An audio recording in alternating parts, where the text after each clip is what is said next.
kasih gitu. Jadi saya minta sama pendetanya, kebetulan saya kenal, supaya dibimbing secara khusus Iya.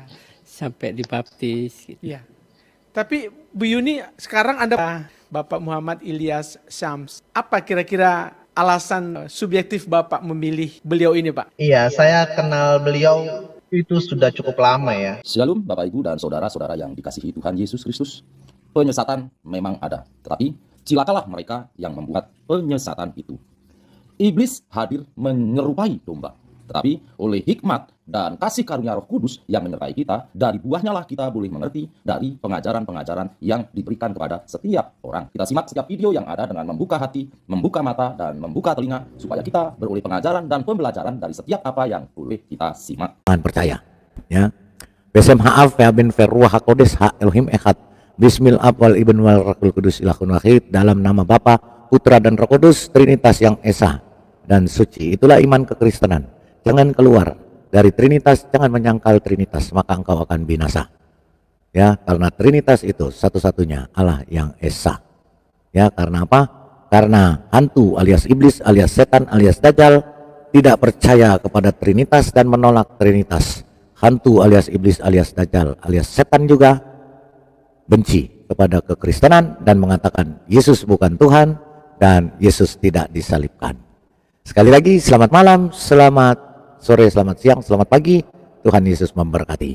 Di room saya ditemani bersama Pak KH David King. Shalom Pak. Ya, shalom, selamat malam, Pak Lidara. Selamat Salam malam. satu batu. Salam satu batu. Salam satu batu. Batu tidak bisa diserupakan dengan apapun. Batu tidak bisa beranak dan tidak bisa diperanakan.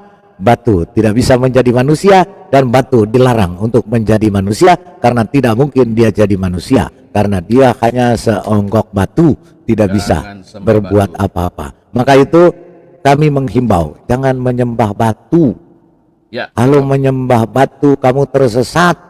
Batu tidak bisa menghasilkan apa-apa. Batu hanya benda mati. Jangan menyembah kepada batu, jangan menyembah menghadap batu. Itu artinya kalian menyembah batu, apapun alasannya. Salam satu batu. Ya, baik, topik pada malam hari ini adalah ada seorang yang murtad. Mungkin sudah ada yang pernah dengar ya.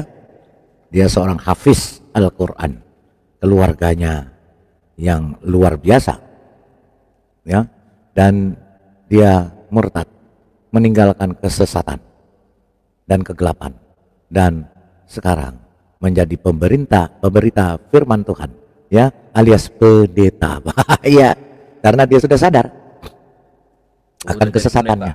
Wow, udah jadi pendeta sekarang dia sudah dan bahkan orang tuanya Pak katanya, Ya.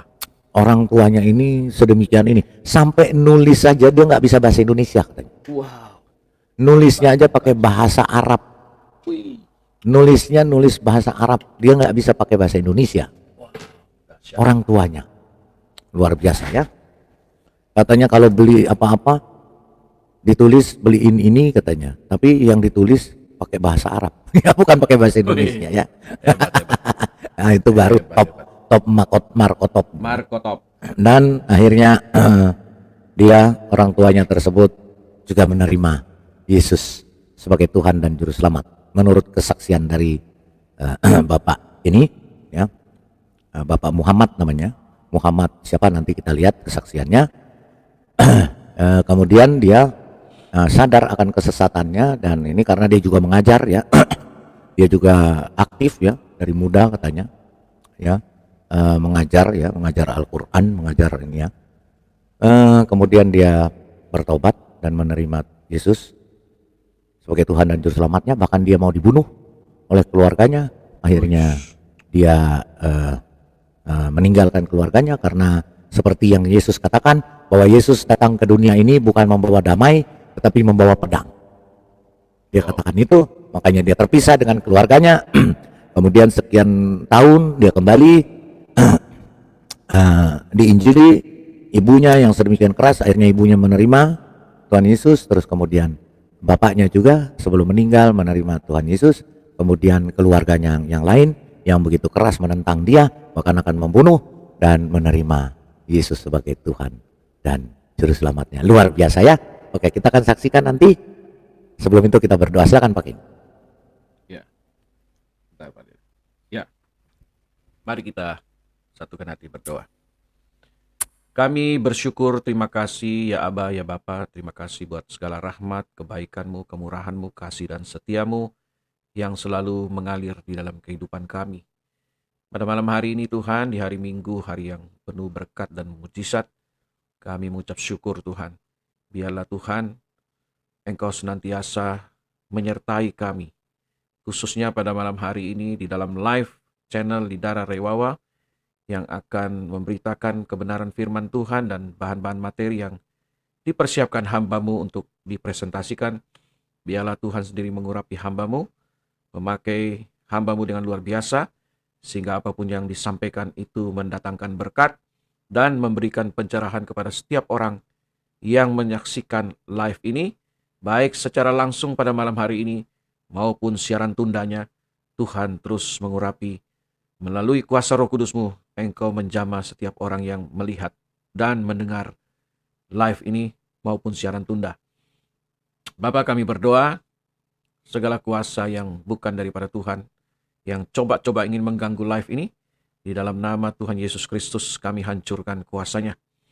Bungkus kami dengan kemuliaan-Mu, kawal kami dengan bala tentara surgawi, dan biar live ini boleh berlangsung dengan sempurna, dari awal, pertengahan, sampai akhirnya, di dalam payungan pimpinan daripada kuat kuasa Roh Kudus-Mu.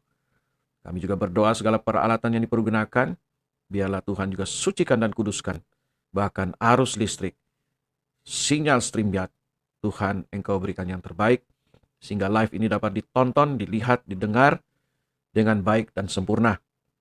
Kami buka live ini hanya di dalam nama Tuhan Yesus Kristus. Kami berdoa dan kami mengucap syukur. Haleluya. Amin.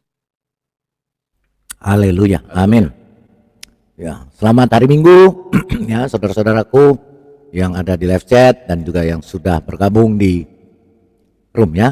Ya, selamat hari Minggu karena hari ini harinya Tuhan, harinya kita beribadah, memuji dan memuliakan nama Tuhan ya. Oke.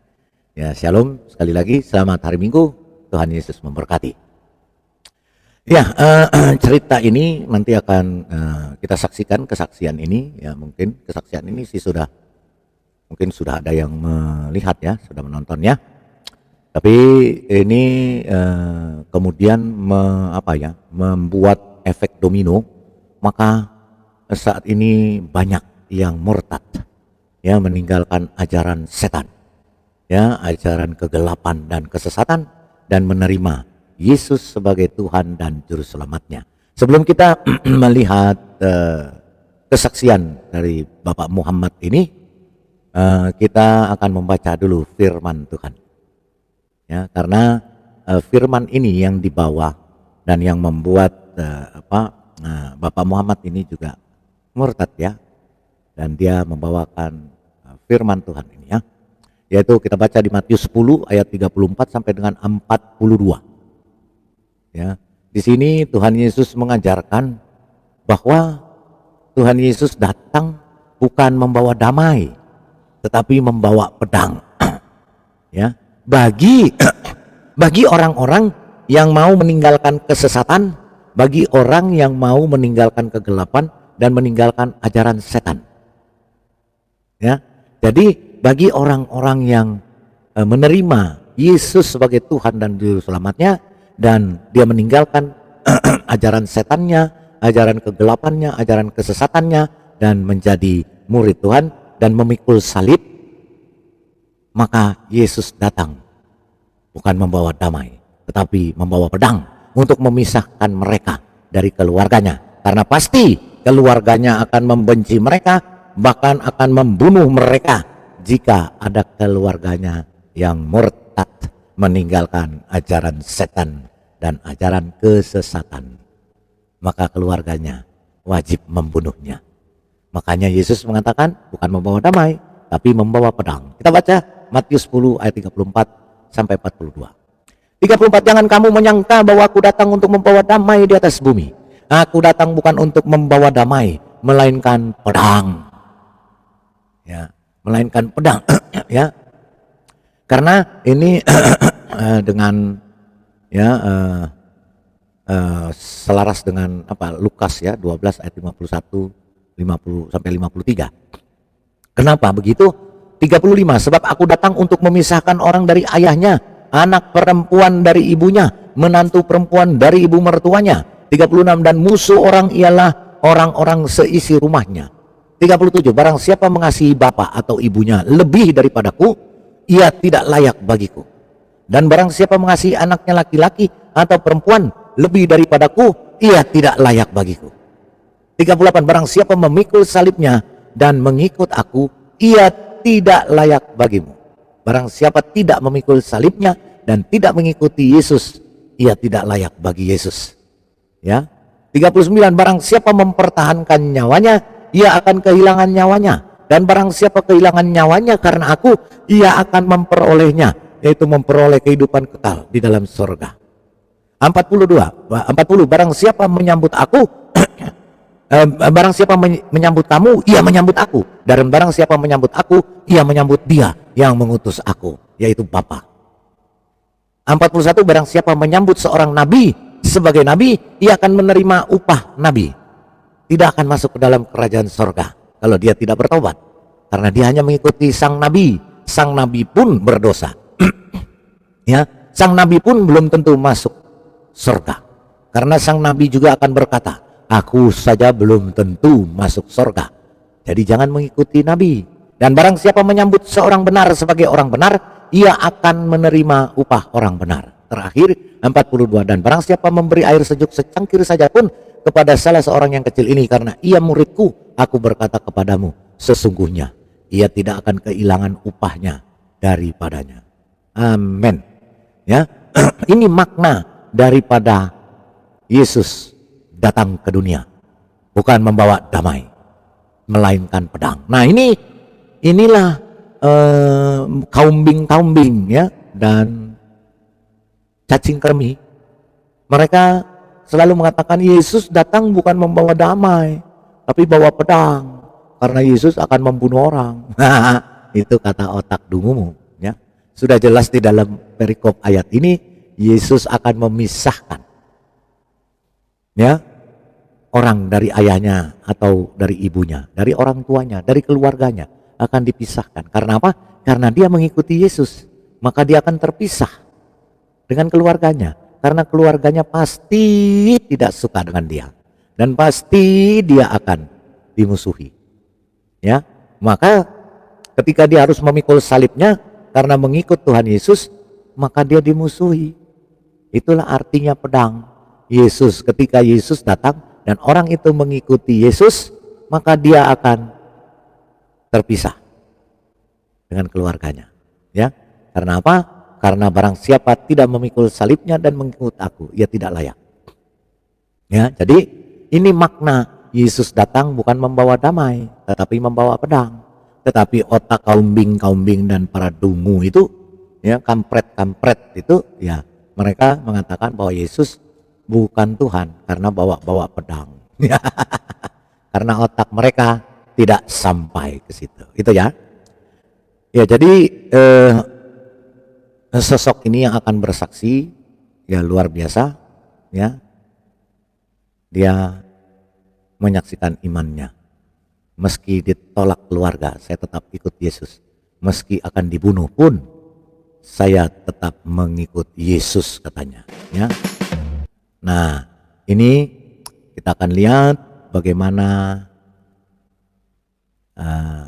saudara kita ini menyaksikan imannya.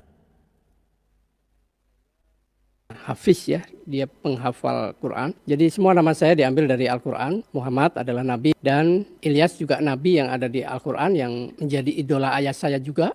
Syam adalah nama surat yang ada di Al-Quran, yaitu artinya matahari. Jadi karena saya lahirnya pas matahari terbit, saya diberi nama Muhammad Ilyas Syam. Ya, inilah kenangan ya dari ayah saya.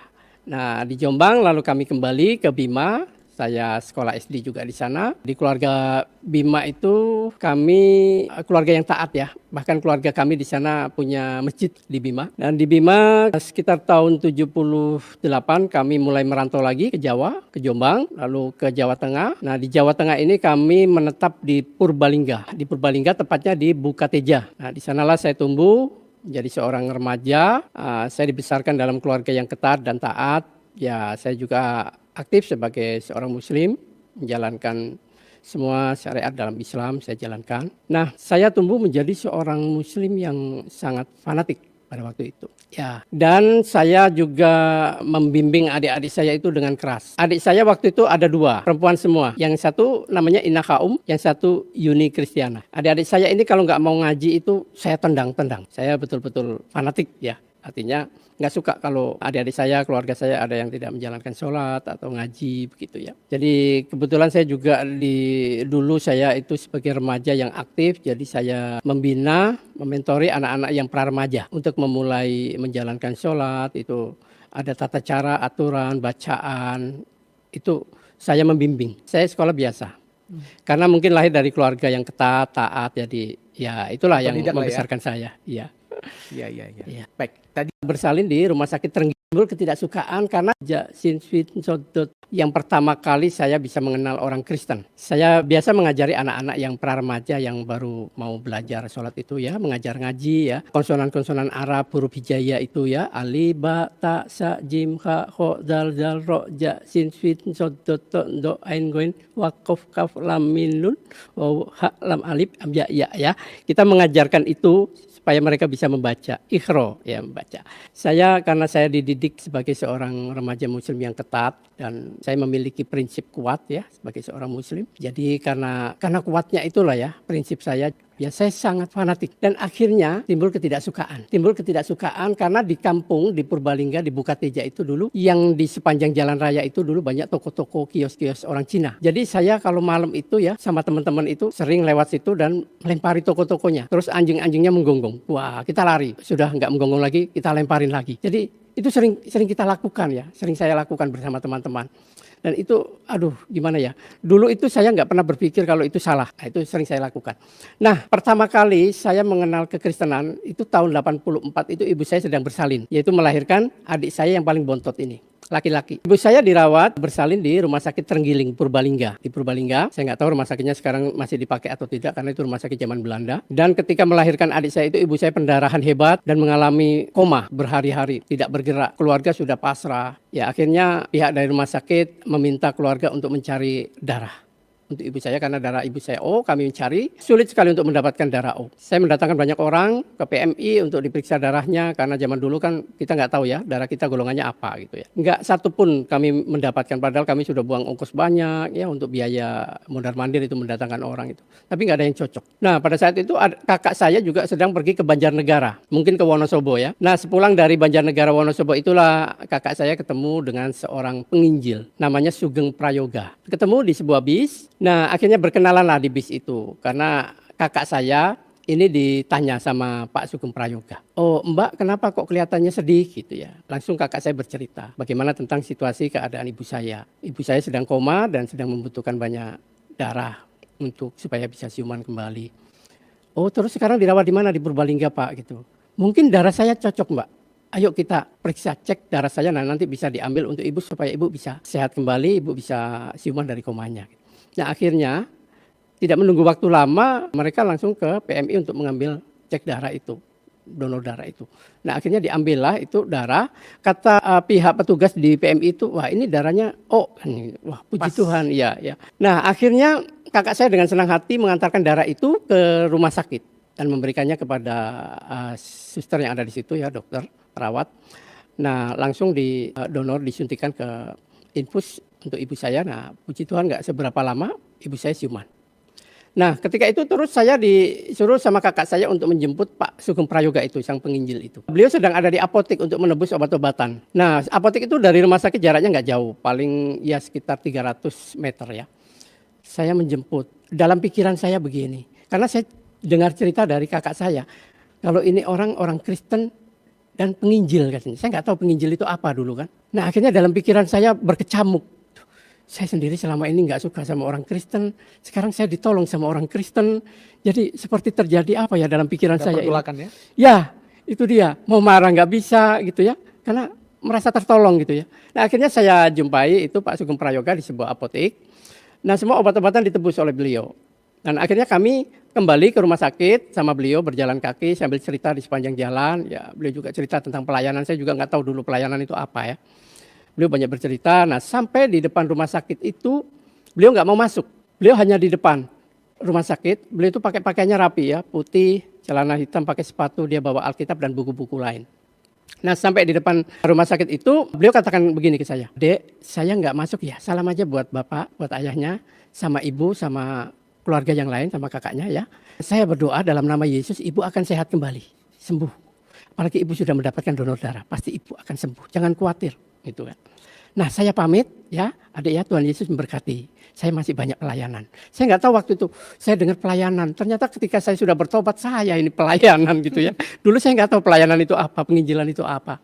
Nah beliau saya lihatin dengan hati saya seperti ada perubahan ketika berjumpa dengan beliau. Ada perubahan. Saya seperti dulu tidak punya kekuatan apapun. Saya memperhatikan beliau itu dia menyeberang jalan di depan rumah sakit Trenggiling itu. Nah ketika beliau sudah sampai di tepi jalan di seberang, zaman dulu itu masih banyak dokar, becak ya di depan rumah sakit Trenggiling, Purbalingga itu. Nah beliau ketutup dokar yang lewat. Saya tidak pernah mengedipkan mata, saya lihat tinggi. Tidak ada sama sekali. Sama sekali tidak ada. Padahal jelas bajunya putih, ganteng orangnya tinggi. Celananya seperti saya.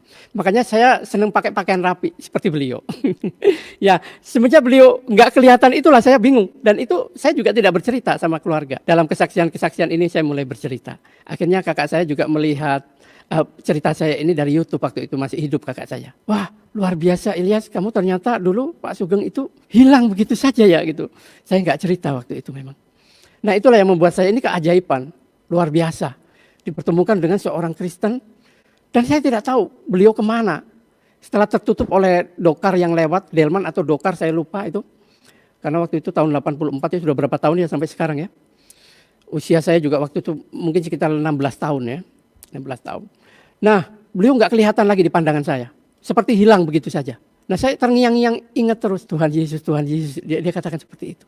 Nah akhirnya setelah itu masuk ke rumah sakit dan memberikan obat-obatan ke ibu saya. Nah singkat cerita ibu saya sudah sehat dan boleh pulang ke rumah. Adik sudah lahir, laki-laki bontot. Nah sudah kembali ke rumah ya kami menjalani hari-hari kehidupan kami. Tapi perubahan karakter saya ada. Saya sudah tidak mempunyai rasa benci lagi kepada orang-orang Kristen. Tapi ada hubungan setelah itu dengan Pak Sugeng? Oh tidak, kami tidak tahu beliau ada di mana, nggak tahu. Beliau pernah bercerita dengan kakak saya kalau tidak salah, beliau itu dari Jogja. Bahkan sampai sekarang nggak pernah dapat kabarnya? Tidak dapat kabarnya. Bahkan saya cari, ya mungkin usianya waktu itu sekitar 40 tahunan. Setelah itu Bapak mulai berubah karakter. Ya. Dan kami dengar pada tahun 92 bahkan Bapak ikut katekisasi, Ya, CD. ternyata tahun 87 akhir itu saya merantau ke Jakarta. Ya ini waktu saya dibaptis, ya tahun 92. Tahun 87 itu saya disuruh ayah saya, udah kamu ikut kerja, ikut uak saja di sana. Di Tanjung Priuk, di Muara Baru. Dan saya ikut membantu di sana untuk bongkar ikan, penjualan ikan, saya ikut di sana. Nah karena pekerjaan yang keras, akhirnya saya tumbuh menjadi seorang pemuda yang keras. Dan kebetulan teman-teman saya itu juga termasuk masih sepupu.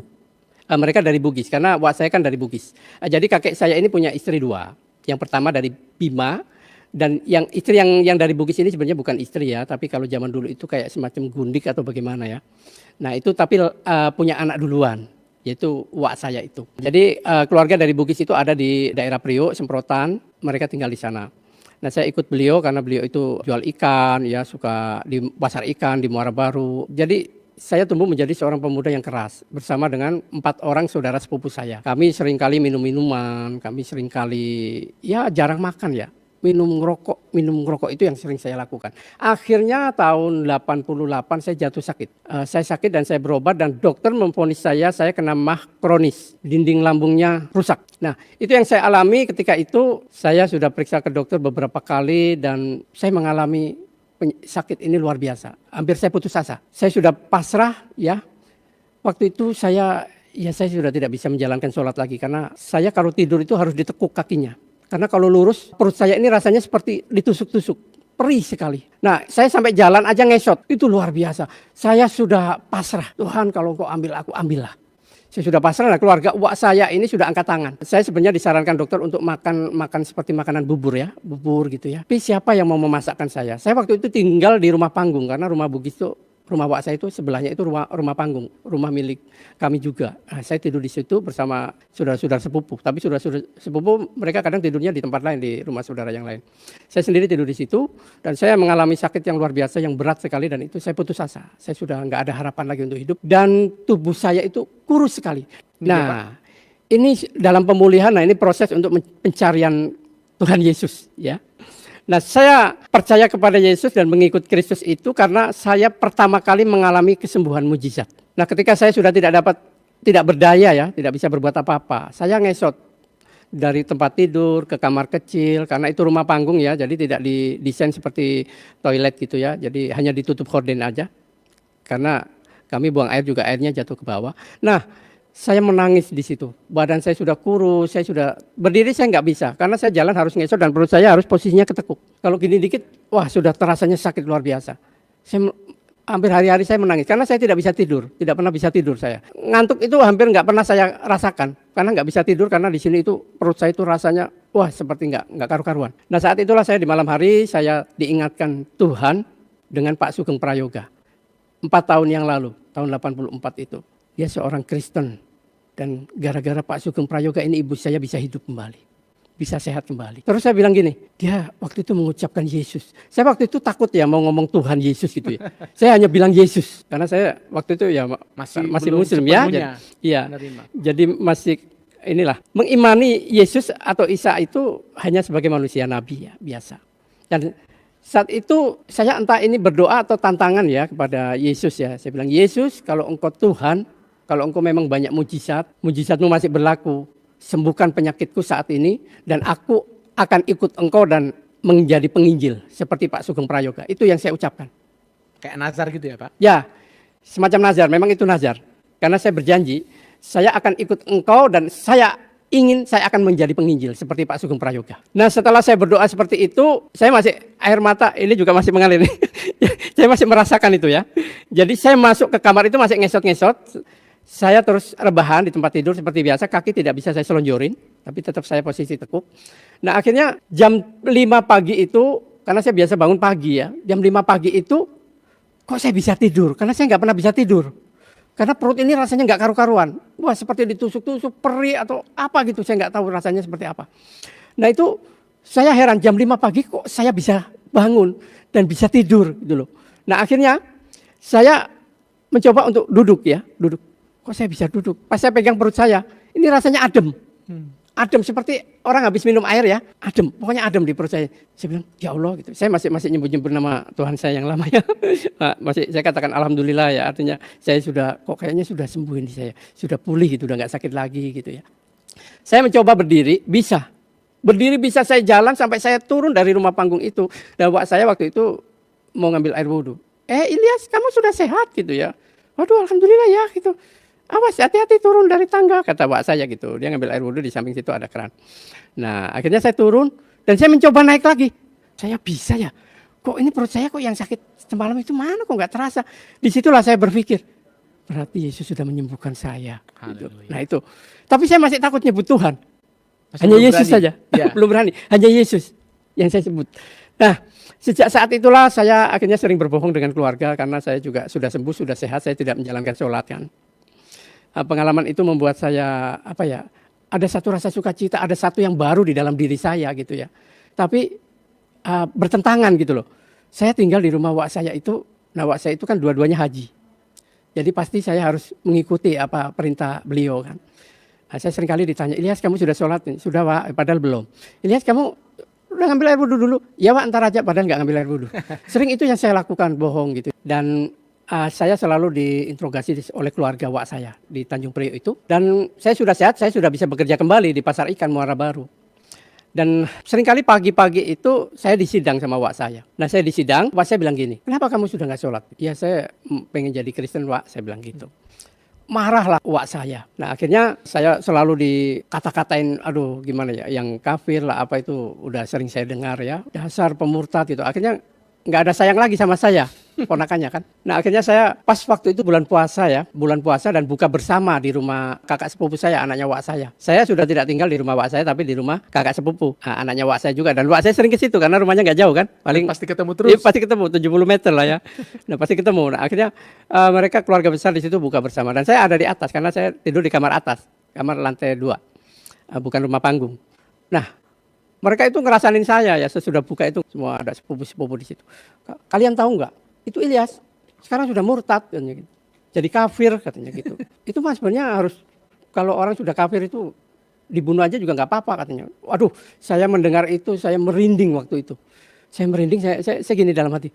Yesus saya akan ikut engkau kok saya jadi sengsara begini mau dibunuh gitu ya. Itu dalam hati saya menangis sempat down ya waktu itu ya. Antara mau maju, mau mundur, mau ikut, mau mundur. Itu yang ada dalam hati saya. Apa kalau saya mundur misalkan saya kembali semula, pasti saya akan disayang oleh wak saya. Karena saya memang dijanjikan mau dibeliin motor waktu itu. Waktu itu kan ya tahun-tahun 88 itu kan seneng banget ya kalau kita punya motor gitu ya. Bangga lah ya. Bangga.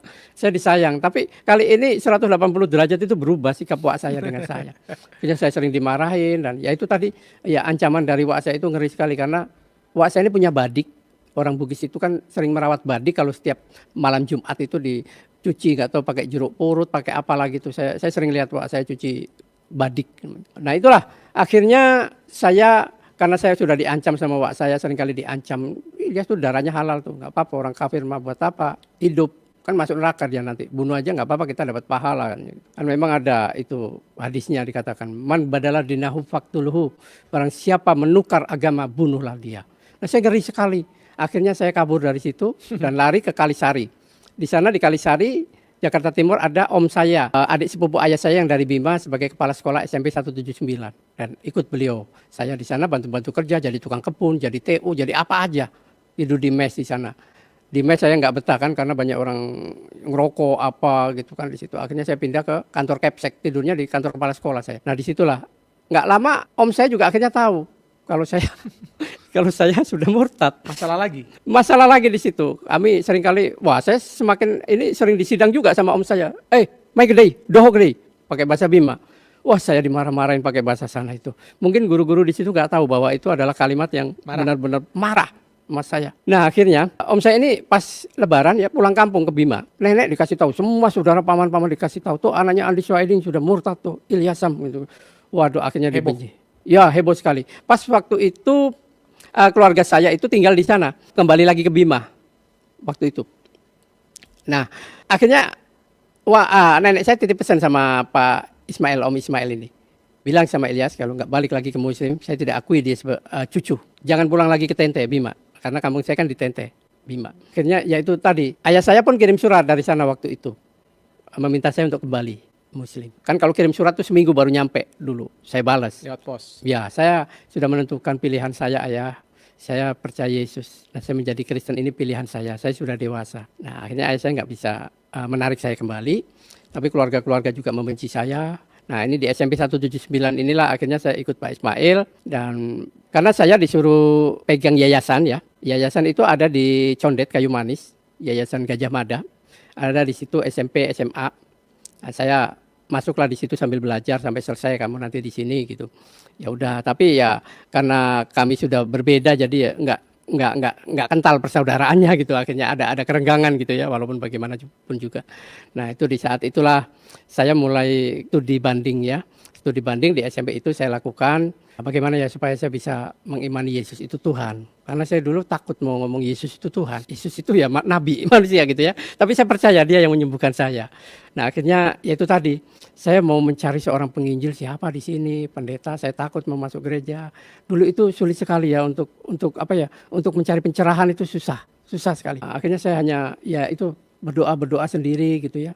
Nah, waktu itu saya pengen punya Alkitab. Akhirnya saya ke Pasar Senen. Di terminal Pasar Senen itu dulu di pinggir-pinggir itu banyak jualan kaki lima, buku-buku. Buku bekas. Nah, buku-buku bekas, ada buku-buku Iqra, buku-buku Islam ya di situ. Nah, akhirnya kok nggak ada ya Alkitabnya orang Kristen ya, saya gitu kan. Saya cari, nggak ada, saya udah balik-balik nggak ada. Terus saya iseng saya tanya, bang, jual kitabnya orang Kristen nggak? Yang tebel itu loh gitu, yang bahasa Indonesia kan. Oh ada, mau beli berapa? Satu aja lah gitu. Ada mana? Nggak ada, saya lihat di situ. Ada di sini, saya simpen di sini. Rupanya nggak dipejeng. Loh kok jualnya kok nggak dipejeng, saya bilang gitu. Oh enggak, ini nggak boleh. Ternyata memang ada tulisannya tidak diperjualbelikan di dalamnya. Nah akhirnya saya tawar-menawar, akhirnya saya belilah waktu itu, nggak tahu berapa harganya, 2.500 atau 3.000 saya lupa ya.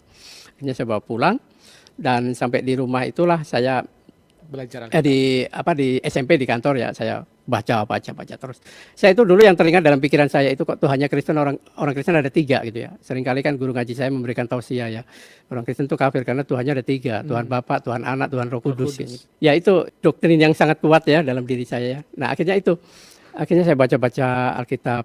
Tapi saya pernah melewati fase-fase down lagi di situ. Ketika saya membaca kitab Matius 28 ayat 20 yang Yesus katakan, baptisalah mereka dalam nama Bapa, Anak dan Roh Kudus. Itu down saya. Benar 3 Tuhan gitu. Ini Yesus lagi yang ngomong itu. Ya, itu saya down, saya down tuh. Itu saya benar-benar peperangan rohani terjadi dalam diri saya antara maju dan mundur. Nah itu sejak saat itulah saya terus belajar, saya nggak putus asa ya, belajar mencari sungguh-sungguh ketuhanan Yesus ini. Ternyata memang banyak saya temui di situ ya, di bacaan khususnya kitab Yohanes ya. Ternyata memang firman, Yesus itu memang firman menjadi manusia di Yohanes berapa? 1 ayat 14 ya. Nah itu di Al-Quran juga ada ya, khususnya di surat Al-Imran ayat 45 itu ya. Isqalatil malaikatu ya Maryamu innaloha yubasiruki bikalimatim mim usmuhul masihu Isa ibnu Maryama wajian fid dunya wal akhiru wa minal mukharabin. Wahai Maryam, sesungguhnya Allah akan menggembirakan engkau. Sebuah kalimah daripadanya namanya Al-Masih Isa putra Maryam, seorang terkemuka di dunia dan di akhirat dan seorang yang didekatkan kepada Allah. Ya. Jadi di situ saya baru ngerti gitu ya, oh ternyata kalimah Allah, kalimahnya itu adalah Al-Masih Isa putra Maryam namanya. Jadi saya sinkronkan dengan bacaan di kitab Yohanes, firman telah menjadi manusia. Pikiran saya terbuka di situ. Ternyata yang dimaksud anak itu bukan anak seperti anak-anak yang dilahirkan ini. Ternyata anak itu menurut Tuhan yaitu firman yang keluar dari Allah, turun ke dunia gitu. Nah itu akhirnya saya memiliki pemahaman sudah cair dan saya tidak ragu-ragu lagi. Menyebut lagi. Yesus itu Tuhan. Yes, Tuhan Yesus. Dan seperti juga dialami oleh orang lain ya, bahwa selalu dalam kondisi itu akan mendapat penolakan. Mungkin ada sedikit pengalaman Pak Ilyas. Bagaimana cara menghadapi itu? Silakan Pak. Ya, betul.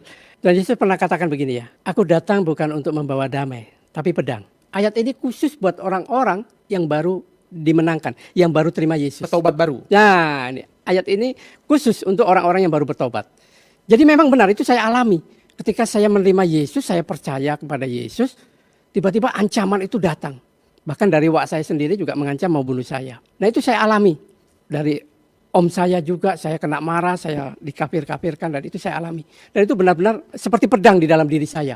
Nah itulah yang saya rasakan. Nah bagaimana dengan teman-teman yang mengalami penolakan ya banyak jiwa-jiwa yang sudah dimenangkan Tuhan ya, mereka memang mengalami penolakan dan akhirnya ya seperti di tempat adik saya ini, Yuni juga menampung jiwa baru yang tertolak oleh keluarganya. Bahkan mereka tidak berani mengutarakan imannya kepada keluarganya, takut mereka diusir atau apa. Ya inilah bagian dari pikul salib. Ketika kita percaya kepada Yesus, saat itulah kita memulai memikul salib. Bahkan salib yang kita pikul ini berat. Karena Yesus sudah mengatakan, aku datang bukan membawa damai tapi pedang. Ya mungkin bagi orang yang lahir dari sejak Kristen, nggak terasa ya pikul salib ya. Untuk memisahkan dengan bapak, ibunya, pasti itu akan dirasakan. Karena apa? Karena orang yang percaya Yesus itu adalah orang yang dipindahkan oleh Tuhan dari kegelapan kepada terangnya yang ajaib. Jadi kalau kita keluar dari kegelapan, yang gelap ini pasti nggak terima dong. Nah, akan memusuhi dia. Karena dia mau pergi ke tempat yang terang. Nah, itu pasti akan, itulah yang disebut pedang ya, pemisahan ya. Akan terjadi suatu pertentangan dengan keluarga. Karena keluarga kita belum dimenangkan, kita sudah dimenangkan. Nah, mereka nggak terima. Nah, itu akan sering kali terjadi. Nah, bagaimana kita bisa menghadapi hal-hal seperti ini? Ya memang kita harus menghadapinya dengan rendah hati. Dengan kesabaran, dengan ketulusan dan tetap mengandalkan Tuhan. Kuasanya akan bekerja di dalam diri kita, akan menguatkan kita. Pasti hal-hal yang tidak kita inginkan, itu sudah pasti akan terjadi. Karena pedang itu ya. Pedang itu pasti akan kita rasakan di situ. Tapi kita nggak usah khawatir. Karena kita sudah dimenangkan dan diselamatkan. Jadi apapun yang terjadi, kita tetap mengandalkan Tuhan. Pasti semua akan lewat dengan baik-baik aja. Nah, saat ini saya juga sudah merasakan itu semua. Dan puji Tuhan, akhirnya keluarga juga satu persatu Tuhan menangkan. Satu persatu. Dulu saya tidak berani menginjili keluarga. Tapi ketika kita intim dengan Tuhan, Tuhan membekali kita. Tuhan memberikan kekuatan kita. Tuhan memberikan hikmat kepada kita supaya kita cakap berbicara. Saya dulu orangnya pendiam. Tapi sekarang ngomong banyak. Jadi akhirnya bisa ngomong banyak, bisa menceritakan tentang kebaikan Tuhan, dan keluarga saya ya 80% sudah dimenangkan oleh Tuhan. Tinggal 2 adik saya ini, ya saya terus berdoa, terus saya gumuli dalam doa supaya Tuhan jamah melalui pelayanan saya itu bisa buat sarana mereka untuk dimenangkan Tuhan. Luar biasa. Jadi nggak usah takut, bagi saudara-saudaraku yang baru bertobat, nggak usah takut. Hadapi dengan kekuatan yang dari Tuhan, dengan kerendahan hati. Hadapi dengan doa, hadapi. Yesus saja menderita mau menyelamatkan kita. Dia menerima siksaan, dia pikul salib sampai Golgota. Dan dia mengorbankan jiwanya, dirinya untuk kita semua, untuk keselamatan kita. Jadi kenapa kita harus takut untuk menghadapi orang-orang lain? Ya, harus kita hadapi.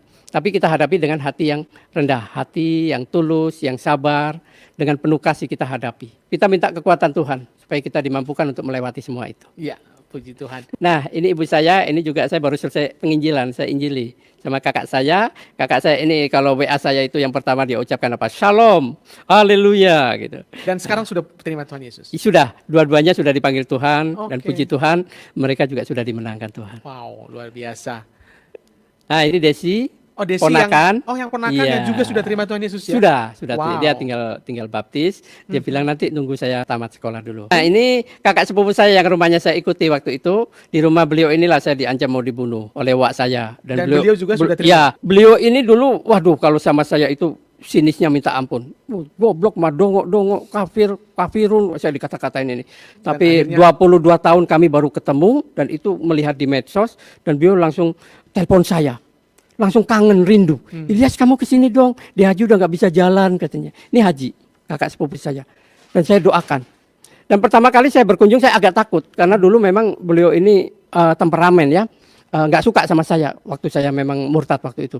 Dan saya karena diminta untuk mendoakan, saya doakan. Waktu itu saya doakan dan saya doakan juga doa Bapak kami pakai bahasa Arab. Beliau ternyata nggak paham kalau itu doa Bapak kami. Saya doakan pakai bahasa Arab, abana ladzi fis samawati taqaddas ismuka liyati malakutuka litakun masyiatuka kamu. Saya doakan sampai beliau amin. Ilyas kamu masih fasih ya bahasa Arab katanya dibilang. Iya deh Haji. Nah, itu pertama kali. Nah, terus kunjungan yang kedua kali saya ditelepon terus. Kamu semenjak aku di Haji didoakan sama kamu Ilyas enak banget badanku gitu. Katanya enak pokoknya nggak ada sakit-sakit. Kapan kamu kesini lagi gitu. Akhirnya minggu depan saya sama istri ayo kita ke sana lagi. Nah saat itu saya doanya dalam nama Yesus. Sudah nggak pakai bahasa Arab. Saya pakai di Haji, saya doakan di Haji. Tapi dengan iman saya dalam nama Yesus. Ya nggak apa-apa saya aminkan gitu. Jadi di Haji ini sudah dimenangkan Tuhan. Sebelum meninggal, seminggu sebelum meninggal, saya kunjungan yang ketiga kali kalau nggak salah. Saya doakan. Di Haji, Tuhan Yesus akan menyembuhkan Di Haji. Kalimat menyembuhkan itu kan ada 2 macam ya. Sembuh dari dosa, sembuh dari penyakit. Jadi kalau nggak sembuh dari penyakit ya, sembuh dari dosa, diselamatkan. Nah, saya doakan Di Haji. Nah, akhirnya beliau dengan sukacita menerima saya. Dan seneng kalau kamu sering-sering kesini dong. Kakiku enteng, enak kalau habis kamu doakan gitu. Ini habis saya urut-urut kakinya, terus saya doakan, saya ajak foto bareng. Yang bertobat pertama kali itu ayah saya. Ayah saya tahun 2012 itu, ya ayah saya ini dia penghafal ya, dia fasih sekali bahasa Arab. Seringkali berkunjung ke Jakarta ke tempat saya dan beliau ini kalau nulis apa-apa pakai bahasa Arab. Ya saat saya beli sepeda motor, beliau tulis pakai bahasa Arab. Nah luar biasa. Nah beliau itu ke rumah saya kira-kira 2 bulan sebelum beliau dipanggil Tuhan. Beliau bawa kitab-kitab kecil, saya kurang begitu perhatikan ya karena ada kitab kuning juga dan beliau katakan gini kepada saya, benar juga ya ini gelarnya Nabi Isa ini luar biasa loh katanya. Gelarnya Nabi Isa ini ada 2, Rohullah dan Kalimatullah gelarnya. Nah ayah saya cerita ini ingin menunjukkan kebenaran ya tentang Isa Al-Masih. Saya katakan ya memang ayah gitu. Ya memang itu gelarnya Isa Al-Masih. Lalu saya coba mengutip di hadis Anas bin Malik ya 72.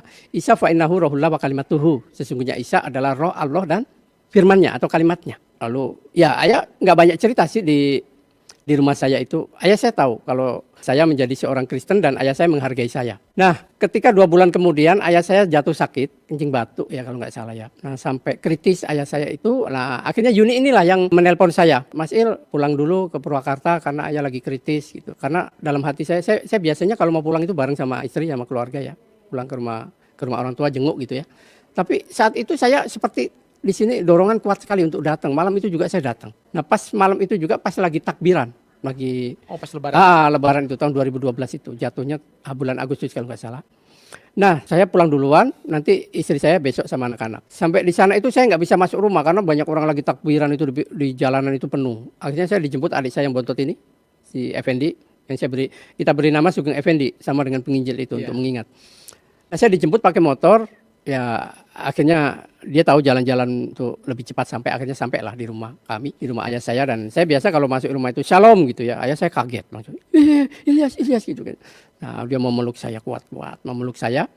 Dan ayah saya itu sakitnya itu sudah kurus sekali, sudah pokoknya udah tinggal tulang ya, kurus. Ibu saya ada waktu itu nungguin, ada Yuni, ada Pendi, ada kakak saya juga yang perempuan. Nah ibu saya bilang gini sama kakak saya, ayah ini kan dari Tebu Ireng, Jombang, ilmunya banyak, nggak bakal bisa mati. Ini harusnya sudah mati, gitu. Napasnya begini nggak mati-mati kata ibu saya. Terus maunya gimana gitu?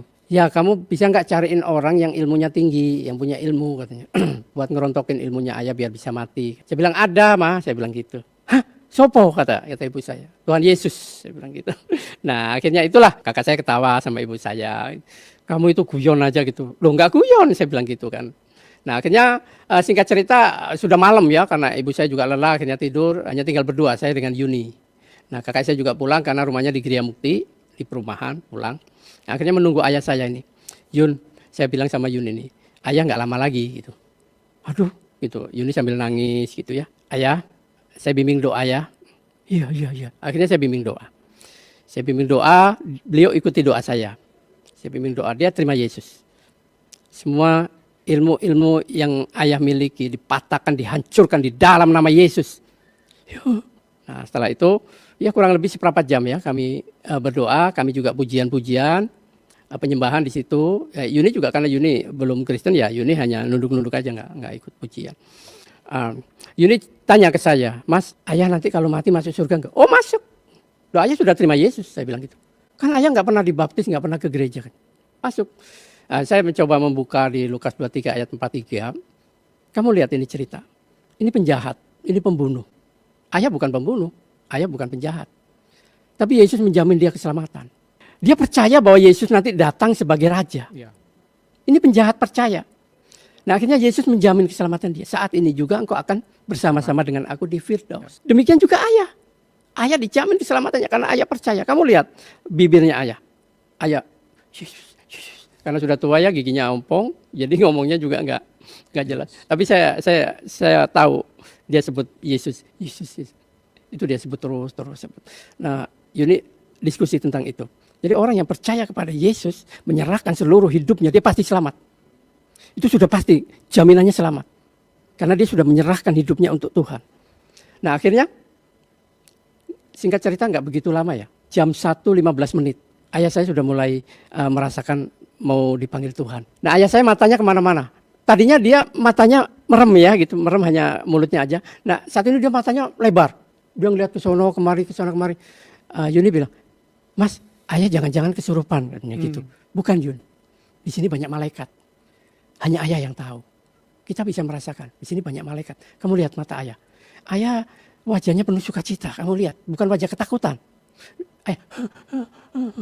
Dia lihat kemana di sekeliling itu dia lihatin. Ya. Terus, nah setelah itu enggak lama, enak sekali, langsung tutup mata. Langsung adik saya Yuni menangis sejadi-jadinya. Baik. Sama keluarga wak saya. Telah bersama kita Ibu Yuni Kristiana yang tinggal di Subang. Beliau adalah adik kandung dari Pak Ilyas dan puji Tuhan beliau juga adalah buah dari pelayanan dari Pak Ilyas ya. Ya. Dan kita coba tanya-tanya kepada beliau. Shalom Bu Yuni. Salam Yun. Ya, shalom. Apa kabar Bu Yuni? Ya, baik, puji Tuhan. Ya, bisa cerita Bu Yuni, kapan persisnya Anda diperkenalkan oleh abang Anda tentang Tuhan Yesus? Oh ya, waktu itu saya masih SMP, kelas 2. Mas Ilyas tuh sering ke rumah sama istrinya. Waktu itu udah nikah ya. Ya dia sering cerita ke saya gitu tentang Tuhan Yesus itu seperti apa. Pengen ikut gitu. Pengen ikut arah saya gitu. Tapi kan nggak enak sama orang tua gitu. Ya. Sedang saya juga kan masih sekolah, masih SMP gitu. Udah tertarik dari kecil itu udah tertarik dalam hati gitu. Waktu meninggal tuh ayah tuh sebenarnya udah nggak bisa ngapa-ngapain gitu. Tapi dia masih bisa ucapin haleluya gitu. Haleluya, Yesus, haleluya. Jadi kalau ingat tuh sedih saya tuh.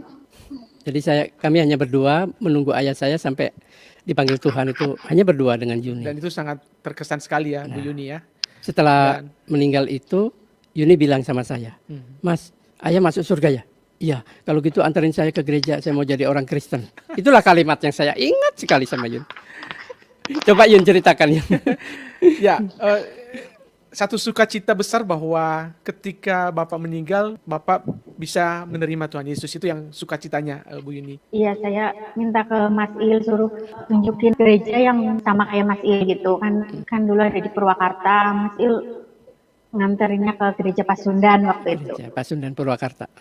Iya, terus Mas Il yang wakilin bilang biar bisa dibaptis sama dikatekisasi gitu. Jadi saya minta sama pendetanya, kebetulan saya kenal, supaya dibimbing secara khusus sampai dibaptis. Gitu. Ya.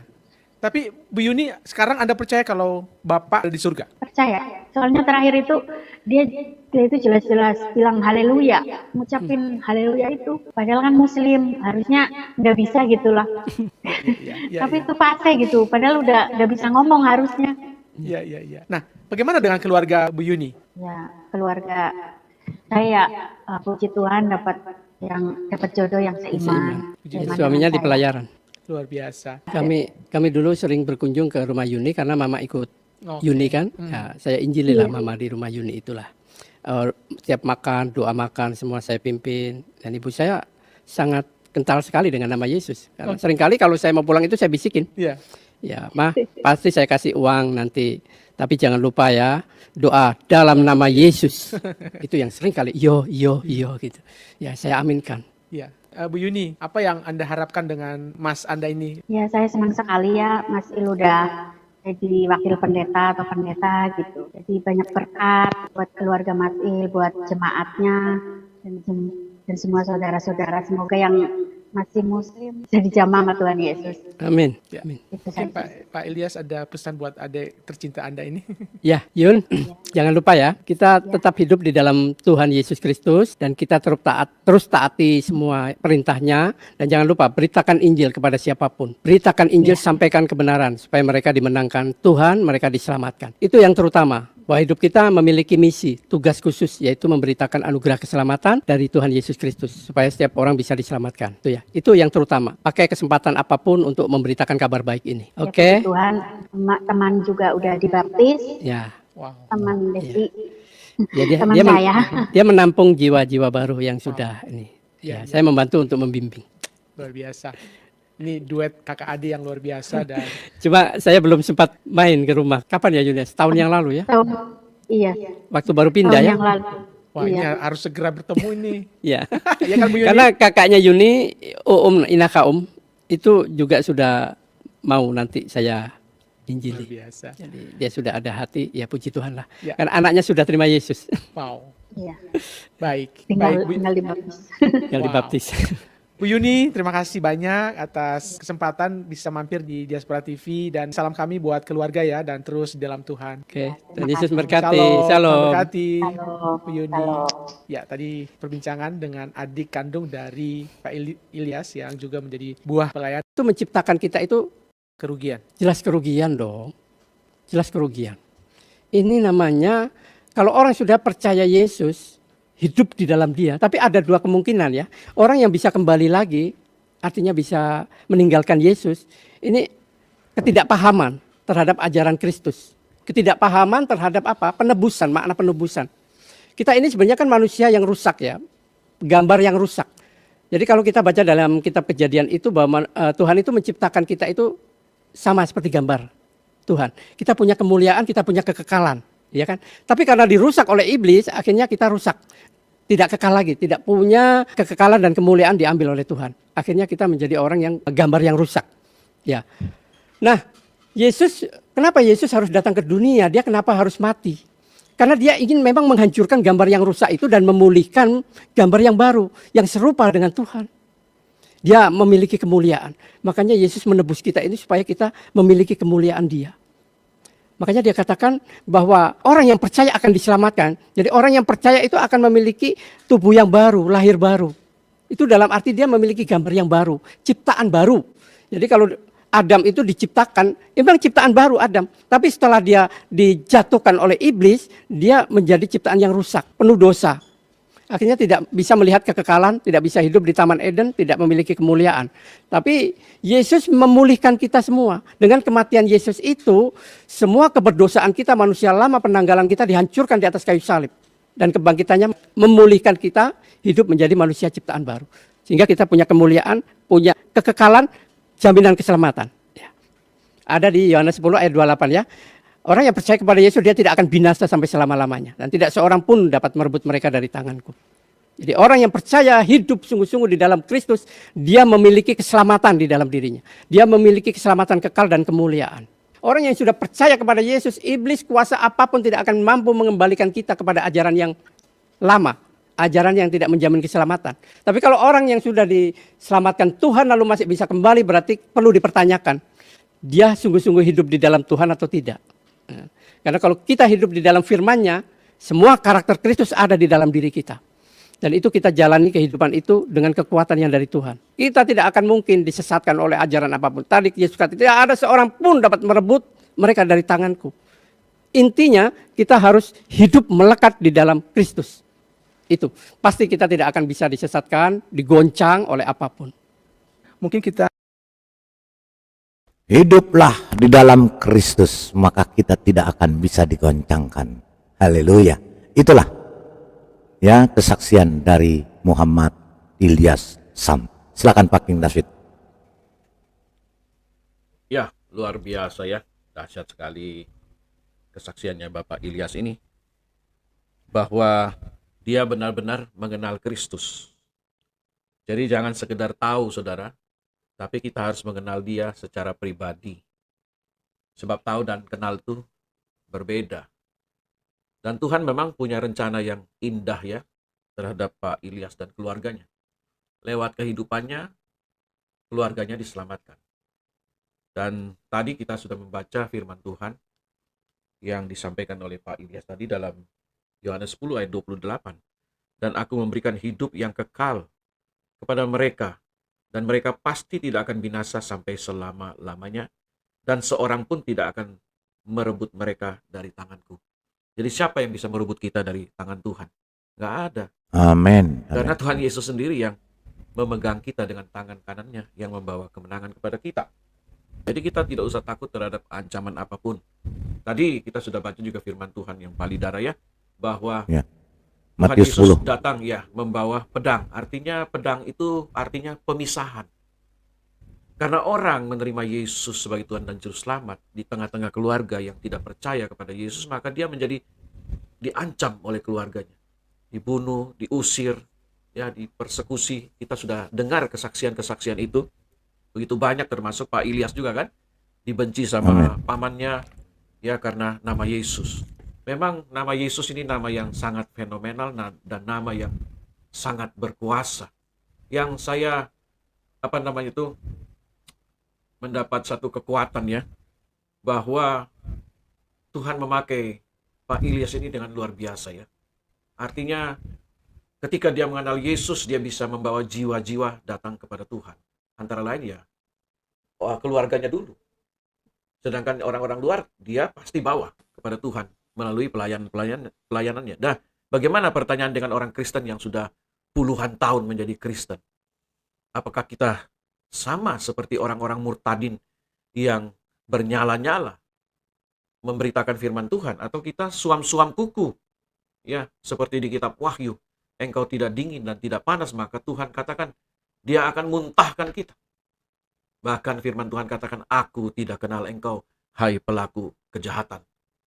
Jadi luar biasa ya, hanya Alkitab yang bisa menyatakan dan mengkonfirmasikan bahwa tidak ada seorang nabi di dunia ini yang berani berkata, akulah jalan, kebenaran, dan hidup. Tidak ada seorang pun yang sampai kepada Bapa di surga tanpa melalui aku. Tidak pernah saya baca di kitab manapun juga, kecuali di Alkitab kita. Dan sudah terbukti bahwa sudah ada beberapa orang yang sudah sampai di surga. Di dalam Alkitab kita ini. Yaitu Nabi Elia. Dijemput dengan kereta berapi. Dia terangkat ke surga dengan tubuh kemuliaannya. Kemudian kita membaca dalam Alkitab kita Perjanjian Lama, Henok yang bergaul dengan Hashem selama 300 tahun. Dia diangkat hidup-hidup ke surga. Dan kita melihat juga Stefanus juga dia sampai ke surga. Ya. Luar biasa saudara. Dan Yesus sendiri terangkat ke surga, disaksikan 500 pasang mata. Dan dia berjanji, dia akan datang kembali. Untuk apa? Untuk menjemput saudara dan saya yang percaya kepadanya, supaya kita sama-sama masuk di dalam Yerusalem yang baru. Ya, sama-sama memerintah dengan Tuhan. Jadi kalau ada orang yang berkata, Alkitab berkata hanya 144.000 yang masuk ke dalam kerajaan surga dan surganya sangat sempit. Itu orang bodoh dan tolol. Kenapa? Dia nggak baca firman Tuhan. Firman Tuhan kita tuh di dalam Wahyu 7, ya, di dalam Wahyu 7 dikatakan bukan hanya 144.000, bro. Bangkai, kalau kau nonton malam hari ini, kau mesti bertobat. Karena Alkitab berkata di dalam Wahyu 7 ayat 9. Setelah itu aku melihat sesungguhnya suatu kumpulan besar orang yang tidak dapat dihitung jumlahnya. Dari segala bangsa, suku, umat, dan bahasa. Berdiri di hadapan tahta, di hadapan anak domba. Memakai jubah putih dan memegang daun-daun palem di tangan mereka. Satu jumlah yang tidak terkatakan. 144.000 itu adalah dari suku Israel.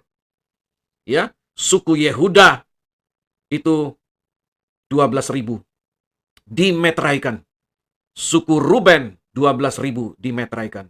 Suku Gad, suku Asher, Naftali, Manasye, Simeon, Lewi, Isakar, Zebulon, Yusuf, Benyamin, masing-masing 12.000 dari suku-suku Israel yang dimeteraikan yang masuk dalam kerajaan surga. Dan ayat 9 berkata, tidak terhitung betapa besarnya kumpulan orang yang tidak terhitung jumlahnya dari segala bangsa, suku, umat, dan bahasa yang berdiri di hadapan tahta, di hadapan anak domba yang memakai jubah putih. Wow, keren banget saudara.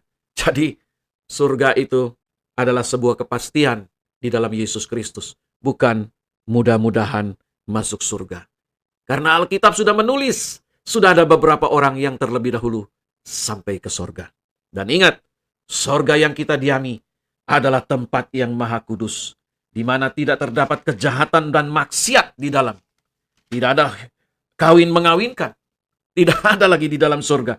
Kita hidup di dalam kemuliaan Tuhan, di dalam kekudusannya Tuhan, yang tidak bisa dikatakan dengan bahasa manusia. Terlalu kudus dan maha suci surga yang kita akan tempati, seperti dalam Wahyu 20 itu. Ya, terlalu indah, terlalu dahsyat, terlalu hebat. Itulah Tuhan kita. Jadi, Bapak Ibu Saudara-saudara yang terkasih dimanapun Anda berada, jangan percaya dongeng, jangan percaya batu. Batu jangan disembah. Ya, batu tidak bisa beranak dan diperanakan. Batu tidak bisa diserupakan. Batu tetaplah batu. Karena itu kita percaya kepada Yesus Kristus Tuhan yang sanggup menyelamatkan saudara dan saya. Di luar Yesus, kita tidak akan selamat. Sekalipun kita menggunakan seluruh harta kekayaan kita. Bahkan tubuh kita hancurkan. Demi untuk Tuhan tidak akan pernah bisa selamat. Kecuali Anda menerima Yesus Kristus sebagai Tuhan dan Juru Selamat. Anda mengaku Dia bahwa Dia adalah Juru Selamat, maka Anda selamat. Jadi kalau ada kalimat yang berkata, tiada Tuhan selain Allah, di dalam kitab Ulangan berkata, aku adalah aku. Ya, berbeda saudara Alkitab kita ini. Dia berkata, aku adalah aku. Ya, dahsyat saudara. Dia tidak berkata, akulah, selain aku, tiada Tuhan selain aku. Tiada Tuhan selain Allah. Tidak, saudara. Firman Allah kepada Musa, aku adalah aku. Lagi firmannya, beginilah kau katakan kepada orang Israel itu, akulah aku, telah mengutus aku kepadamu. Luar biasa, saudara ya. Firman Tuhan ini dahsyat. Dan di dalam perjanjian baru, Yesus berkata kepada perempuan yang mempunyai 5 suami di sumur Yakub itu, dia berkata, akulah dia. Ya, jelas. Ketika imam besar bertanya kepada Yesus ketika mau dijatuhkan hukuman, dia bertanya, sekali lagi aku berkata kepadamu, siapakah engkau? Yesus bilang, akulah dia. Ya, akulah dia. Akulah Mesias, Juru Selamat itu, yang diberitakan oleh nabi-nabi ribuan tahun yang lalu sebelum Yesus turun ke dunia. Karena Yesus adalah firman yang menjadi manusia, namanya Yesus. Firman yang menjadi manusia, namanya Yesus. Hidupnya hanya 33,5 tahun di dunia ini sebagai manusia. Dan dia kembali ke sorga. Di dalam Yohanes 10 ayat 30, aku dan Bapa adalah satu. Jelas, saudara. Dia kembali ke sorga. Karena itu orang Kristen tidak pernah menyembah manusia. Kita menyembah Elohim di dalam roh dan kebenaran. Kita menyembah Yesus yang bangkit dari kematian, yang hidup selama-lamanya. Dia berkata di dalam Wahyu 1 ayat yang ke-8, dia berkata begini, saudara. Sebelum Al-Quran ada di dunia ini, sebelum Muhammad ada di dunia ini, sebelum Allah SWT abad ke-7 datang ke dunia ini, Yesus sudah berkata, akulah Alfa dan Omega. Aku al-awal, akulah al-akhir. Aku yang awal, aku yang akhir. Yang ada dan yang sudah ada, dan yang akan datang, yang maha kuasa. Haleluya. Puji Tuhan. Silakan lanjut, Pak Lidara. Amin. Ya. Matius 5 ayat 10 mengatakan, berbahagialah orang yang dianiaya oleh sebab kebenaran, karena merekalah yang mempunyai kerajaan sorga. Matius 5 ayat 3 mengatakan, berbahagialah orang yang miskin di hadapan Allah, karena merekalah yang mempunyai kerajaan sorga. Matius 5 ayat 16, demikianlah hendaknya terangmu bercahaya di depan orang, supaya mereka melihat perbuatanmu yang baik dan memuliakan Bapamu yang di sorga. Matius 5 ayat 19 mengatakan, karena itu siapa yang meniadakan salah satu perintah hukum Taurat, sekalipun yang paling kecil, dan mengajarkannya demikian kepada orang lain, ia akan menduduki tempat yang paling rendah di dalam kerajaan sorga. Tapi siapa yang melakukan dan mengajarkan segala perintah-perintah hukum Taurat, ia akan menduduki tempat yang tinggi di dalam kerajaan sorga. Matius 5 ayat 48, karena itu haruslah kamu sempurna, sama seperti Bapamu yang di sorga adalah sempurna. Ya.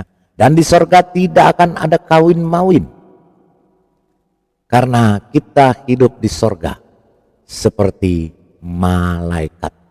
Tidak ada lokalisasi WTS dengan 72 perempuan. Tidak ada. Karena apa?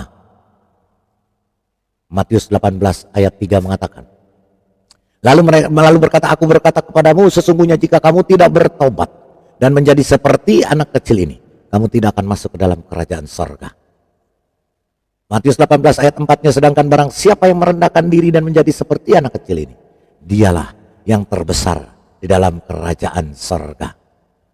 Matius 18 ayat 18 mengatakan, aku berkata kepadamu, sesungguhnya apa yang kamu ikat di dunia ini akan terikat di sorga, dan apa yang kamu lepaskan di dunia ini akan terlepas di sorga. Jadi sorga kita bukan sorga lokalisasi WTS dengan wik-wik 72 bidadari. Itu sorga hantu, sorga setan alias iblis alias dajjal. Ya, jika di sorga ada main perempuan, tidur dengan perempuan, bidadari pun apapun, itu bukan sorga Tuhan, tapi sorga hantu alias iblis alias setan alias dajjal. Matius 22 ayat 30 mengatakan, karena pada waktu kebangkitan orang tidak kawin dan tidak dikawinkan, melainkan hidup seperti malaikat di sorga. Haleluya. Itulah makanya kita mengikut Tuhan Yesus. Lukas 10 ayat 20 mengatakan, namun demikian janganlah kamu bersukacita karena roh-roh itu takluk kepadamu, tetapi bersukacitalah karena namamu ada terdaftar di sorga. Kalau nama nggak terdaftar, bagaimana biji mana masuk surga, Pak? Namanya aja belum ada terdaftar, ya.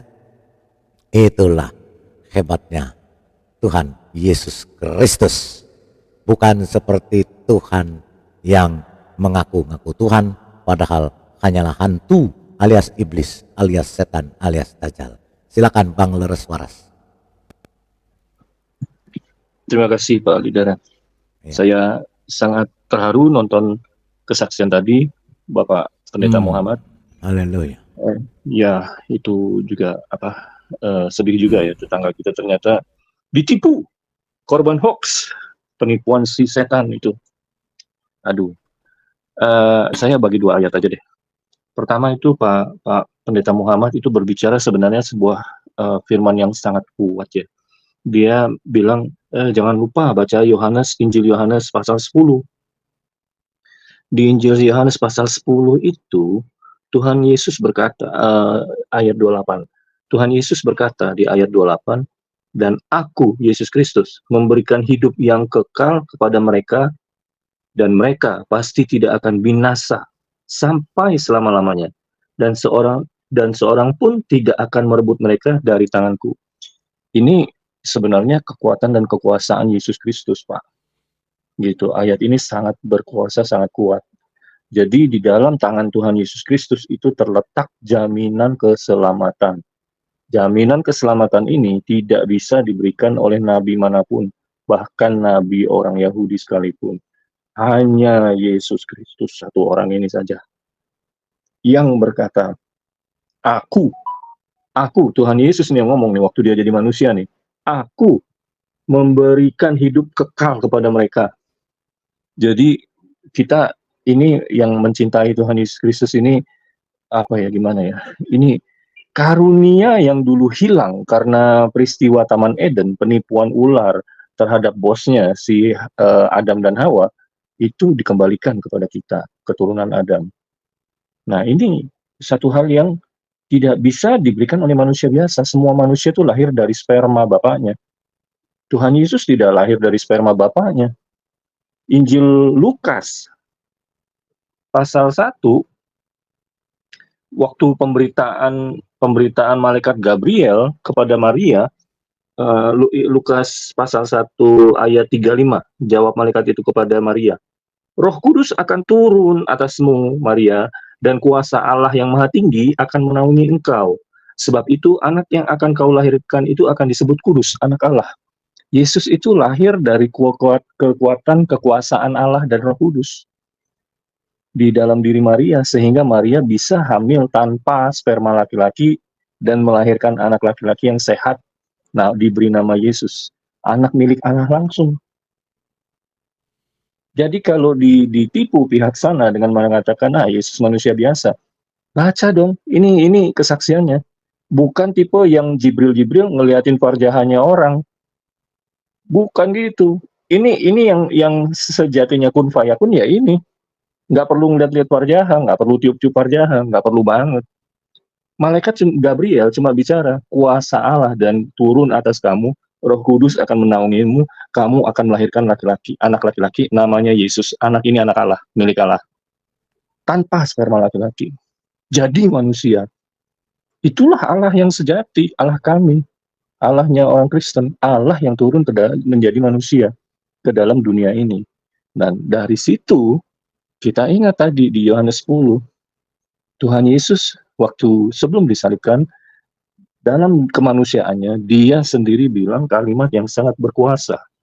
Aku memberikan hidup yang kekal. Siapa yang punya kehidupan kekal? Karena kematian itu keniscayaan bagi manusia. Kan kalau dia manusia biasa kan kita bisa langsung merasa aneh. Ya, kita kan sama-sama mati, Pak. Gitu loh. Gimana kamu bisa memberikan hidup kekal kepada kami, Pak? Kan begitu. Tetapi Tuhan Yesus membuktikannya sendiri. 3 hari kemudian dia bangkit dengan semua luka dan lebam di tubuhnya. Luka-luka lubang paku itu. Darah sudah kering dari tubuhnya. Itu yang terjadi. Lubang di lambung. Manusia mana yang bisa hidup jika lambungnya bocor, air lambungnya keluar, nggak bisa makan itu. Ya itulah Yesus, kebangkitannya itu membuka jalan dan memberi kepastian bahwa dia meraih kehidupan kekal itu. Oleh karena itu Tuhan Yesus itu berani berkata, akulah satu-satunya jalan kepada Allah, kepada ke Bapa, akulah jalan kebenaran, akulah jalan hidup, jalan kepada kehidupan. Nyatanya sesudah dibunuh mati sebagai manusia, 3 hari kemudian dia bangkit, membuktikan kematian tidak bisa terus-menerus membekap dia. Tidak bisa kematian itu menahan-nahan Yesus Kristus. Dia bangkit. Dan itulah iman orang Kristen. Iman orang Kristen tuh nggak peduli yang lain-lain, karena yang lain-lain di bawah kalau tidak bangkit itu sama seperti manusia biasa. Nabi-nabi besar Yahudi juga begitu. Tetapi ada nabi besar Yahudi yang diangkat hidup-hidup ke surga. Nah, itu perbedaannya, karena letak dari kekuasaan itu benar-benar diceritakan di dalam kitab orang Kristen. Kitab Wahyu itu tidak berbicara lokalisasi. Kalau itu diceritakan, malu banget, ngapain kita nunggu-nunggu ke surga? Di sini aja, kumpulin duit, pergi sana, gitu, selesai, gitu. Nggak perlu nunggu lokalisasi di surga, jijik kita, gitu. Nah, di surganya orang Kristen itu bicaranya kekuasaan, struktur kekuasaan sudah dikasih tadi 144.000 itu salah satu fungsi struktur kekuasaan. Yang belum diceritakan tuh struktur kekuasaan dari langit sampai bumi. Nanti di surga gimana strukturnya, sampai turun sampai ke bumi ini bagaimana ngaturnya, itu belum. Masih rahasia Tuhan. Kita semua menunggu. Tetapi kitab Wahyu itu mencatat satu buku penting yang disebut buku kehidupan. Namamu tercatat nggak di situ? Kalau namamu tidak tercatat di situ, Tuhan Yesus memberi ancaman. Akan kuhapus namamu dari kitab kehidupan, selesai udah. Karena kitab kehidupan itu sama seperti KTP surga. Kamu punya nggak KTP surga? Nah itulah kitab kehidupan. Namamu tercatat nggak di situ? Punya kartu tanda penduduk surga nggak? Kartu tanda milik kerajaan Allah. Nah, sekarang kan kamu mengolok-olok ini kan, kaum sebelah ini mengolok-olok. Padahal lupa dia bahwa Yesus ini akan datang sebagai Al-Masih yang menghakimi seluruh dunia. Menghakimi seluruh dunia ya berbaik-baiklah sama hakimnya.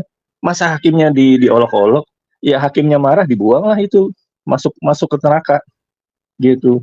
Jangan kata di situ ada tulisan rambut dibelah 7, nggak usah dibelah 7 lah. Rambut dijajar 1 meter aja lu belum tentu bisa jalan, gitu loh. Karena itu kebohongan sebenarnya. Karena kata lain dari tidak mungkin tuh dikarang cerita seperti itu. Itu yang problem. Makanya tuh, aduh, celaka bener ini. Benar-benar celaka gitu. Oleh karena itu, cobalah. Kan ada rukun iman. Suruh mempercayai. Bacalah Injil Kristen. Bacalah Injil Kristen. Bacalah Alkitab. Di situ bicaranya soal kekudusan, soal kekuasaan, soal kematian, kebangkitan, soal keselamatan, penyelamatan dari amarah Allah. Wah, banyak hal-hal yang ditutupi, kebenaran yang ditutup-tutupi di toko sebelah ini. Itu sayang sekali gitu.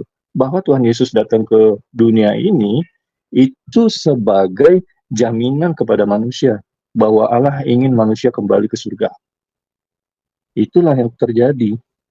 Itu. Nah, itu kita bisa melihat dan mendengar kesaksian dan demi kesaksian sejak 2000 tahun lalu, sejak buku Alkitab ini ditulis hingga sekarang barusan tadi kita mendengar kesaksian bahwa Tuhannya orang Kristen, Tuhan Yesus Kristus merespon doa Bapak Muhammad tadi, bahwa waktu dia berdoa, dijawab, orang-orang yang dia doakan sembuh. Jadi jangan main-main sama Tuhannya orang Kristen. Kena sentil repot kamu ke rumah sakit.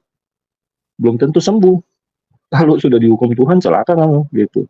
Itu masih dihukum. Lebih repot lagi kalau namamu tidak dicantumkan di dalam kitab kehidupan.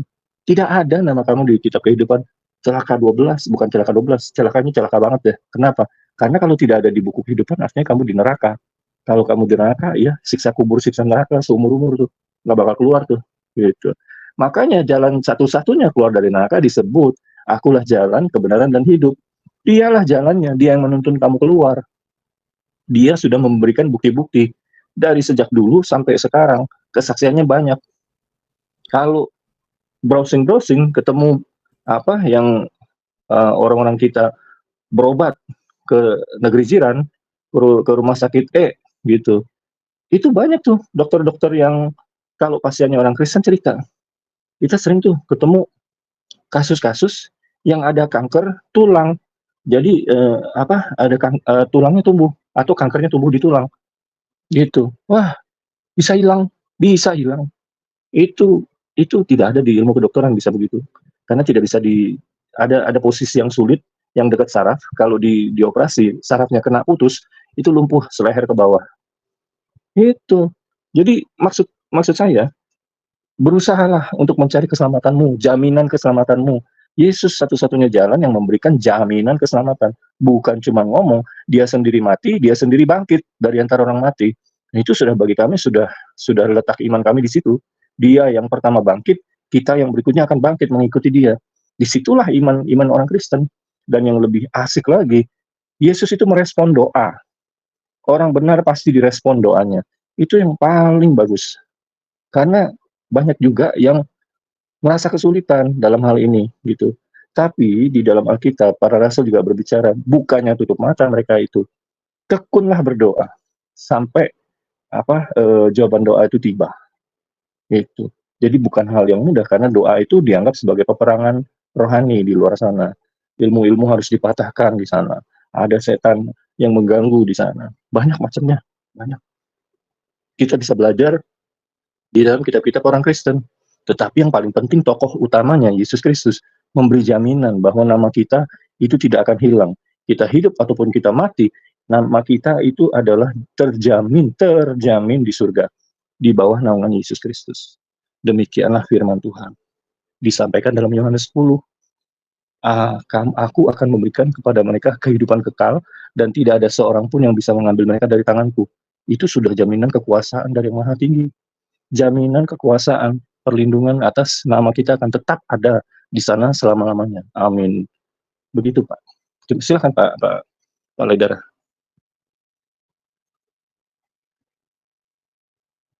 Lanjut, Pak.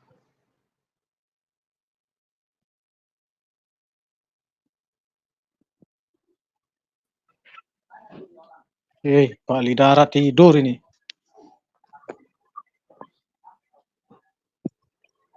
Pak King.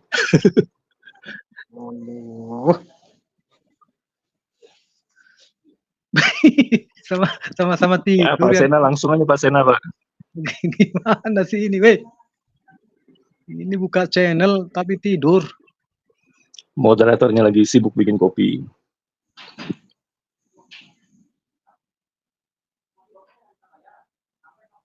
Ya, oke. Ya, ada Sinamasa. Silakan, Sinamasa, apa yang mau disampaikan?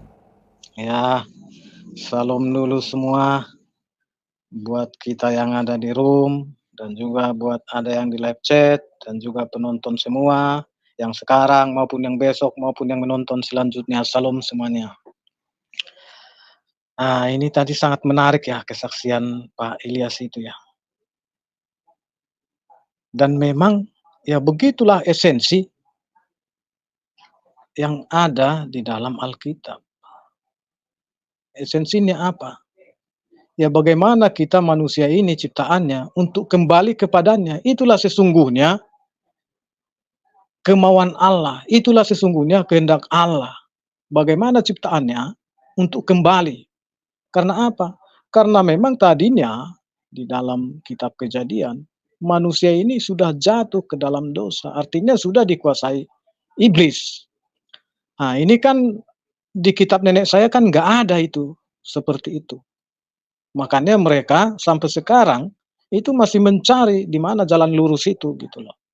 Nah, di dalam Alkitab kita jelas bagaimana Tuhan untuk menyelamatkan kita untuk bisa kembali kepadanya dengan cara firman-Nya yang menjadi manusia. Itulah hakikat sebenarnya bagaimana Allah kita menyelamatkan kita. Karena dari dulu itu kita kudus adanya. Bagaimana kalau kita baca dalam Kejadian, Adam langsung berbicara kepada Allah kita, Elohim. Nah, itulah sebenarnya kemauan Allah kita. Bagaimana kita untuk kembali. Nah, makanya dia harus turun, dia harus menjadi seperti kita. Yang bisa merasakan sakit, yang bisa merasakan sedih. Nah, makanya firman-Nya itu menjadi manusia untuk kita teladani. dan untuk kita contoh. Nah, dan memang itulah pilihan Tuhan untuk menyelamatkan kita. Karena kalau kita lihat di dalam kitab Musa, di dalam Taurat, bahwa untuk menghapus dosa harus dipersembahkan dengan domba dan banyak macam segala yang harus setiap tahun. Nah, Allah itu tidak mau demikian. Allah itu hanya sekali penyelamatan di dalam hidup kita. Dengan jalan apa? Dengan jalan kayu salib. Yang darahnya sendiri untuk menyucikan dosa-dosa kita. Bagi siapa orang yang percaya bahwa Yesus mati di kayu salib untuk menebus dosa-dosa kita, dia akan selamat. Itulah sebenarnya esensi kedatangan Allah turun ke dunia ini untuk menyelamatkan kita. Dan dia telah mengalahkan kuasa iblis dengan turun ke alam kubur untuk membangkitkan semua kita yang ada dalam kubur menjadi manusia ciptaan baru. Manusia yang dipenuhi dengan roh, yang dipenuhi dengan kemuliaan Allah itu sendiri. Itulah sebenarnya kesaksian Bapak tadi, kesaksian yang luar biasa, yang membangkitkan kita kembali, yang bergairah kita, gairah ini tetap menyala-nyala untuk memuliakan Tuhan. Demikian Pak Lidara. Oke, kita lihat kelanjutan ini ya. Awalnya Awalnya bagi semua God lovers yang sedang mendengarkan, dan Engkau pimpin Tuhan acara ini dari Adik-adik saya, keluarga saya ada yang tidak rantau lagi ke Jawa, ke Jombang, lalu rantau lagi ke Jawa nama Muhammad Ilyas Syam. Ya, inilah kenangan ya dari ayah saya. Nah, di Jombang lalu kami kembali ke Bima. Ini tadi ya kesaksian yang kita sudah dengarkan. Kemudian pada akhirnya tidak ada seorang pun dapat merebut mereka dari tanganku. Intinya kita harus hidup melekat di dalam Kristus. Dan Bapak dihabiskan menjadi wakil gembala. Wakil gembala, pendeta wakil gembala. Gembala sidangnya Pak Pendeta Fadila Mulia. Oke. Dan sejak Maret itu Bapak melayani full time di sana. Full time, setiap minggu, setiap ada kesempatan kami bisa ke sana. Oke. Nah, untuk mengetahui lebih jelas tentang pelayanan Pak Ilyas di Gereja Metodis Injili, telah tersambung dengan kita Bapak Gembala Sidang Pendeta Fadila Mulia MTH. Selamat siang Pak Fadila. Salam, selamat siang. Apa kabar Pak Fadil? Baik, puji Tuhan. Di studio kami ada Bapak Muhammad Ilyas Syams. Apa kira-kira alasan subjektif Bapak memilih beliau ini Pak? Iya, saya kenal beliau itu sudah cukup lama ya. Tapi beliau punya pelayanan sendiri gitu ya. Dan saya juga mengenal banyak para mantan-mantan muslim begitu ya. Saya telaah, saya nilai begitu ya. Dan saya perhatikan. Lalu 2019 ya, beliau bersama-sama pelayanan yang benar-benar pelayanan bersama ya. Kalau sebelumnya hanya kenal-kenal biasa. Lalu saya perhatikan, nggak langsung ditabiskan tuh. Ya, diperhatikan terus pelayanannya dan ternyata luar biasa begitu. Dan karena ada kekosongan wakil gembala, jadi ya saya posisikan di tempat itu. Saya juga promosikan ke Sinode dan akhirnya Sinode mengadakan rapat ya musyawarah lalu disetujui dan diadakan penerbitan di bulan Maret 2022. Pak Fadil bisa cerita nggak Pak kalau Pak Ilyas Pak Muhammad Ilyas ini bersama-sama dengan para murtadin yang lain yaitu Fadila Mulia. Ya begitu ya. Jadi kita doakan banyak jiwa-jiwa yang akan datang kepada Tuhan Yesus Kristus, bertobat, keluar dari kesesatan, keluar dari kegelapan, keluar dari cengkeraman hantu setan alias iblis alias dajjal, menjadi pengikut Tuhan Yesus Kristus, menjadi orang-orang yang diselamatkan. Karena apa? Karena Tuhan Yesus Kristus juru selamat, bukan juru mematikan orang. Kalau nabi palsu mematikan orang, maka nabi palsu tersebut harus mati. Sesuai dengan Yeremia 25 ayat 13, nabi palsu itu harus mati dengan makan ibu dan minum racun. Dan sang nabi palsu. Saya ucapkan terima kasih telah menonton video ini sampai habis. Dukung terus channel Hati yang Gembira dengan cara like, komen, dan subscribe. Tuhan Yesus Kristus memberkati kita semua. Amin.